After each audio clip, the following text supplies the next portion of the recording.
안녕하세요. 르나체크 한팔로입니다. 오늘은 저는 지금 도봉역에 와 있습니다. 재생자전거 관련된 자활센터에 와 있는데요.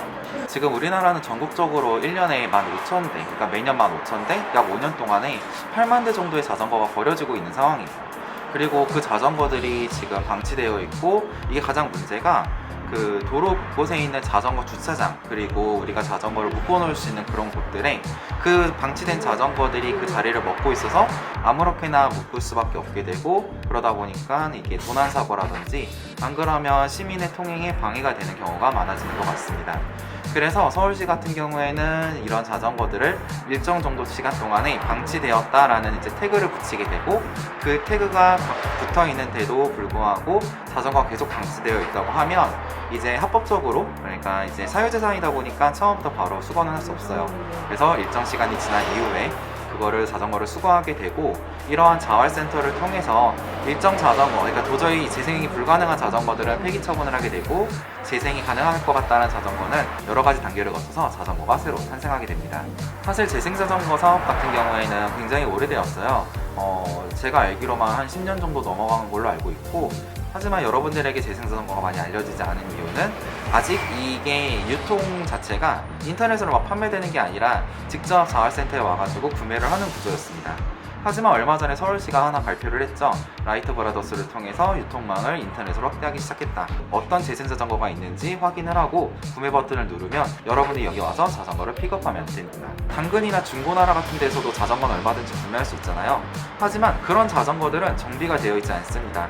그 전 주인이 사용하던 그대로 그 자전거가 우리에게 판매가 되기 때문에 체인 문제라든지 스프라켓, 기어 변속 문제 이런 것들을 다 생각을 해보면 이게 3만원, 5만원, 10만원의 자전거를 구매해 왔는데 자전거 정비 비용이 그만큼 드는 경우도 굉장히 많은 거죠. 그렇기 때문에 마치 이제 배보다 배꼽이 더 큰 경우, 하지만 이런 재생자전거 같은 경우에는 정말 철저한 관리 속에서 거의 오버홀 수준에 가깝게, 우리 로드 자전거 오버홀 하려면 막 10만원, 20만원씩 들잖아요. 이 자전거가, 세상의 생활자전거가 그런 오버홀 같은 서비스를 받고 있다니까요. 그래서 이렇게 완벽하게 정비된 자전거, 체인도 깨끗해졌고 스프라켓도 깨끗해졌고, 그런 자전거들을 여러분이 여기서 구매할 수 있는 겁니다. 물론 합리적인 가격이에요. 지금부터 어떤 자전거들이 있는지 보여드리고 그 자전거들을 구매할 때 팁들을 알려드리겠습니다.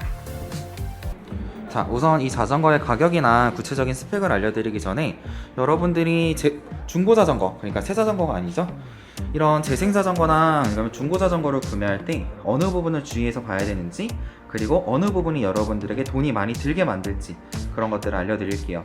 우선 가장 제일 먼저 문제가 되는 것들이 체인입니다. 이게 로드 자전거나 MTB처럼 고가의 자전거를 타시는 분들은 이 체인 관리를 정말 철저하게 하세요. 오일도 바르고 와스칠도 하고요.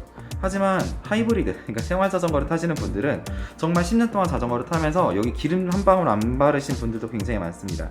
하지만 이거는 메탈이죠.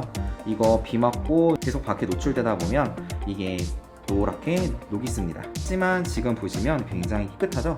이렇게 만져도 아무것도 묻어나오지 않을 정도로 깨끗한 체인을 볼 수 있는데요. 이게 바로 재생자전거의 매력입니다. 완벽하게 재생이 되어서 당장 사용해도 트러블이 전혀 없는 부분, 이 체인 하나만 바꾸는 것만 해도 작게는 몇천원, 비싸게는 몇만원도 들 수 있어요. 두 번째로 비용이 많이 드는 거는 바로 이 구동계, 그리고 관련된 케이블입니다. 이 구동계 같은 경우에는 사실 이 구동계 자체가 고장나는 경우는 거의 없어요. 하지만 문제가 생기죠. 어떤 거? 변속 트러블. 이 변속 트러블 잡으려면 자전거표에서 못해도 5,000원이에요. 그리고 만약에 행어가 나갔다, 안 그러면 케이블이 나갔다 이러면 몇만원 깨지는 건 순간적입니다. 자, 지금 체인 하나 바꾸는데 몇만원, 케이블이랑 변속 트러블 잡아주는데 몇만원, 이러면 벌써 5만원 깨지는 거예요. 그럼 5만원짜리 사가지고 10만원 되는 거는 정말 순식간입니다. 지금 케이블이 거의 다 새 거예요. 물론 다 새 거는 아닌데, 만약에 케이블이 사용이 불가능하다, 안 그러면 재생자전거를 하는데 좀 불리하다 싶으면 이렇게 정말 다 새 케이블인 걸 볼 수 있습니다. 믿고 쓸 수 있는 거죠. 그리고 세 번째로는 브레이크 패드입니다. 이것도 생각보다 정말 돈이 많이 들고, 하지만 구매할 때 비전문가가 볼 때는 많이 놓치는 부분 중에 하나인데요. 브레이크가 정비가 잘 되어 있어야지 추가적으로 돈이 들지 않지, 만약에 브레이크 정비가 되어 있지 않다, 근데 브레이크가 없이 자전거를 탈 수는 없잖아요. 이건 거의 무조건적으로 돈이 들어가는 부분입니다. 하지만 재생자전거 같은 경우에는 브레이크까지, 당연히 브레이크 패드까지 완벽하게 정비가 되어 있는 걸 볼 수 있죠. 특히 이 친구 같은 경우에는 세상에 데오레가 달려있네요. 데오레 굉장히 좋은 겁니다. 여러분들이 잘 알고 있는 첼로라는 브랜드에서 나온 국산 브랜드입니다. 울퉁불퉁한 거 상관없이 편하게 다닐 수 있게 샥도 달려있어요. 15만원입니다. 세상에, 앞에 샥 하나만 달려도 10만원인데 이 자전거 전체적으로 이렇게 정비가 완벽하게 되어 있는 친구가 15만원이라는 가격에 판매가 되고 있어요. 이게 재생 자전거다 보니까 물론 이렇게 곳곳에 뭐 페인트 자국이라든지 까짐이 있을 수는 있어요.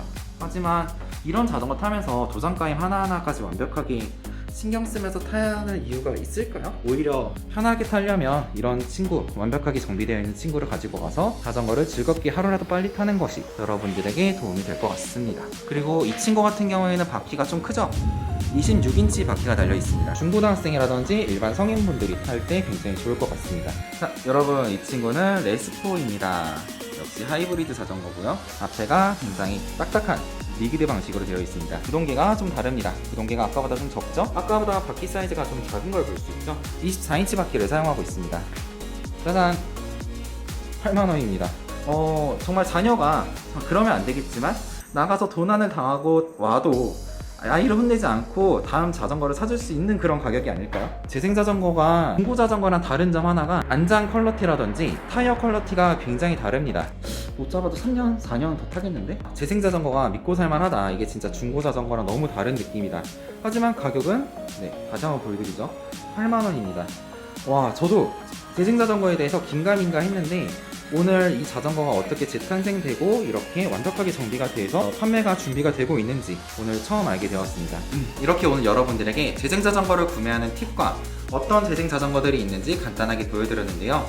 우리 동네 자전거포라는 이름을 가지고 우리 동네 주변에서 이런 재생 자전거 사업들이 많이 이루어지고 있습니다. 서울시와 라이트 브라더스를 통해서 여러분들이 보다 이제는 재생 자전거를 쉽게 접할 수 있고 우리 동네 자전거포라는 이름을 가지고 재생 자전거를 판매하고 있는 곳이 있으니 그런 곳에 한번 방문을 하셔가지고 정말 30만원, 40만원씩 주고 비싼 자전거 구매하는 것보다는 이렇게 편하게 10만원에서 20만원 돈으로 자전거 구매할 수 있는 기회를 한번 얻을 수 있으면 좋겠습니다. 네, 감사합니다.